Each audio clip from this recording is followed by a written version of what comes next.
Hello friends. मैं जावेद फारूकी एक बार फिर से आप लोगों के सामने history current affairs 2023 prelim series में यानी कि हिस्ट्री करंट अफेयर्स सीरीज़ में एक बार फिर से आप लोगों का बहुत बहुत स्वागत करता हूं। साथ ही साथ दोस्तों अनअकैडमी के अपने इस यूट्यूब चैनल पे भी आपका बहुत बहुत स्वागत करता हूं। दोस्तों जैसा आप लोगों को पता है कि हम लोगों ने यूट्यूब इस अनअकैडमी यूट्यूब चैनल पे एक नया कोर्स शुरू किया है। 2023 प्रारंभिक परीक्षा को ध्यान में रख करके हिस्ट्री करंट अफेयर्स का एक कंप्लीट सीरीज शुरू किया है। उस सीरीज की दोस्तों ये अगली क्लास है जिसमें हम लोग एक बहुत ही महत्वपूर्ण टॉपिक जो इस बार करंट अफेयर्स में काफ़ी चर्चा में है और आपके एग्जाम के लिए इम्पॉर्टेंट भी है, उस टॉपिक पे हम लोग यहाँ पे बात करेंगे, चर्चा करेंगे दोस्तों। तो आइए शुरू करते हैं। सबसे पहले जानते हैं दोस्तों कि वो टॉपिक का नाम क्या है। तो आज हम लोग बात करेंगे दोस्तों एक बहुत ही खास शख्सियत, एक अहम शख्सियत, मध्यकालीन भारत की एक अहम शख्सियत नाथ प्रभु केम्पेगौड़ा के बारे में, जिनसे संबंधित दोस्तों देश के राष्ट्रपति प्रधानमंत्री ने अभी एक स्टैचू ऑफ प्रॉस्पेरिटी नाम से एक मूर्ति उनके लिए मूर्ति का अनावरण किया है। दोस्तों 16वीं शताब्दी के आसपास भारत के महान हस्तियों में से एक केम्पेगौड़ा साहब जो है एक बड़े ही महान शख्सियत हैं, जिनके नाम पर आज बेंगलुरु शहर में या कर्नाटक के बेंगलुरु शहर में दोस्तों बहुत सारे महत्वपूर्ण स्थलों और स्मारकों के नाम रखे गए हैं। तो आइए समझते हैं नाथ प्रभु केम्पेगौड़ा स्टैचू ऑफ प्रॉस्पेरिटी के बारे में। दोस्तों इस टॉपिक को पढ़ने से पहले हम लोग एक बार ये जानने की कोशिश करेंगे इस टॉपिक के महत्वपूर्ण पहलू क्या क्या हो सकते हैं। तो पहले इसके महत्वपूर्ण पहलुओं पे बात कर सकते हैं। तो सबसे पहले बात करेंगे कि ये टॉपिक चर्चा में क्यों है। ये टॉपिक चर्चा में क्यों है, स्टैचू ऑफ प्रॉस्पेरिटी की मुख्य विशेषताएं क्या क्या हैं, इसकी विशेषताओं को समझेंगे।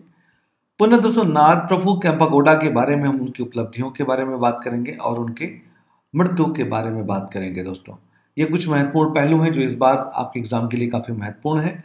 उम्मीद करता हूं दोस्तों कि आप लोग इनको अच्छे से नोट डाउन कर लेंगे पढ़ करके और नोट्स बना लेंगे दोस्तों। चलिए तो आइए शुरू करते हैं।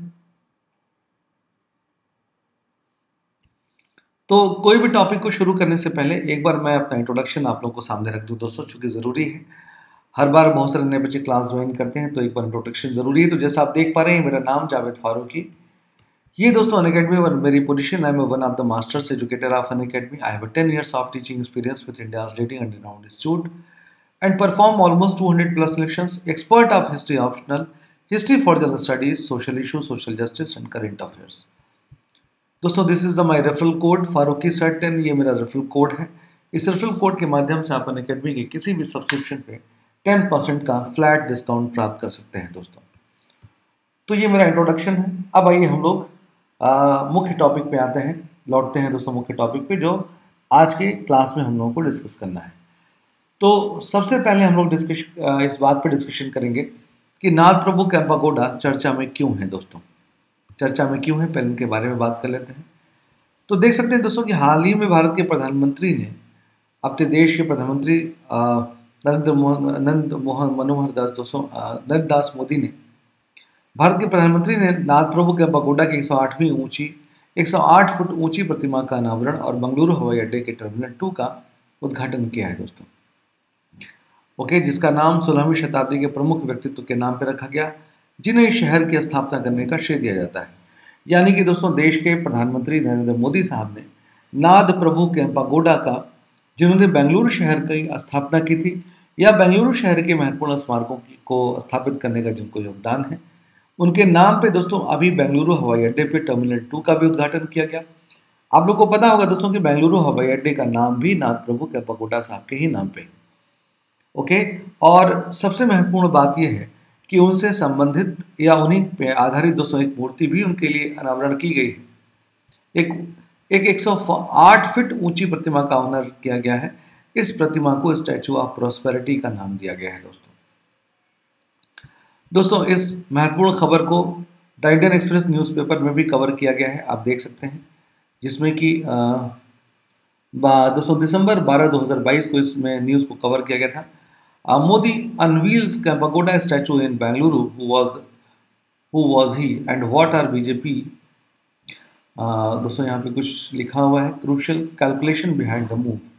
ओके, तो ये पूरी एक न्यूज़ है दोस्तों जो इंडियन एक्सप्रेस न्यूज़पेपर में कवर किया गया है और इसलिए आपके एग्जाम के लिए भी ये काफ़ी महत्वपूर्ण टॉपिक हो सकता है। आइए दोस्तों, हम लोग सबसे पहले बात करेंगे कि स्टैचू ऑफ प्रॉस्पेरिटी की मुख्य विशेषताएं क्या हैं जो आपके एग्जाम के लिए इस बार इंपॉर्टेंट है। दोस्तों, स्टैचू ऑफ प्रॉस्पेरिटी जो कि केम्पागोडा साहब की 108 फीट ऊंची प्रतिमा जो बनाई गई है बेंगलुरु में, जो अनावरण की गई है, इसकी विशेषता यह है कि ये वर्ल्ड बुक ऑफ रिकॉर्ड के अनुसार ये किसी शहर के संस्थापक की पहली और सबसे ऊंची कांसे की बनी प्रतिमा है। ध्यान रखिएगा दोस्तों कि किसी भी व्यक्ति ने जिसने कि शहर की स्थापना की है उस शहर उस स्थापित करने वाले शहर की स्थापित करने वाले व्यक्ति की सबसे ऊंची प्रतिमा है और ये अब तक का सबसे बड़ा रिकॉर्ड है, वर्ल्ड बुक ऑफ रिकॉर्ड के अनुसार है। और ये कांस्य से निर्मित प्रतिमा है, जैसा कि यहाँ लिखा हुआ है कि ब्रॉन्ज या कांसे से बनी हुई है। दोस्तों, इस मूर्ति के डिजाइनकार रहे रामवंजी सुतार दोस्तों, जो कि पद्म भूषण से सम्मानित भी हैं। उन्होंने ही दोस्तों इस प्रतिमा को डिज़ाइन किया, इसको डिज़ाइन किया है दोस्तों। इसके पहले सुतार ने गुजरात में स्टैचू ऑफ यूनिटी यानी कि जो सरदार वल्लभ भाई पटेल साहब की जो विशाल प्रतिमा है उसका भी डिज़ाइन उन्होंने ही किया और बेंगलुरु के विधान सौध में महात्मा गांधी की जो प्रतिमा लगाई गई है उसका भी दोस्तों डिज़ाइन एक प्रकार से उन्हीं ने ही किया है। ओके, तो रामवंजी सुतार साहब जो है एक प्रकार से दोस्तों विश्व की ऊंची मूर्तियां बनाने के लिए फेमस है और उसकी डिज़ाइन करने के लिए फेमस है। दोस्तों, इस मूर्ति के अनावरण से पहले राज्य भर में 22,000 से अधिक स्थानों से मृतिका यानी कि पवित्र मिट्टी एकत्र की गई थी, यानी कि पूरे राज्य से 22,000 मिट्टियों से दोस्तों जो है 22,000 स्थलों से मिट्टियों को एकत्र की, जिसे प्रतिमा के 4 टावरों में से एक के नीचे पवित्र मिट्टी को प्रतीकात्मक रूप से मिलाया गया था दोस्तों।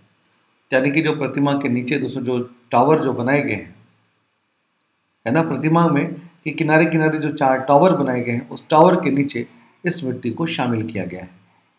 ओके, चलिए अब आइए दोस्तों बात करते हैं नाद प्रभु केम्पागोडा साहब के बारे में। आप देख सकते हैं दोस्तों यहाँ पर ये स्टैचू ऑफ यूनिटी, ये मूर्ति आपके सामने है। एक बार उनका परिचय देखेंगे कि नाद प्रभु केम्पागोडा साहब कौन थे, उनकी क्या उपलब्धियां थी। तो पहले उनके परिचय को समझ लेते हैं।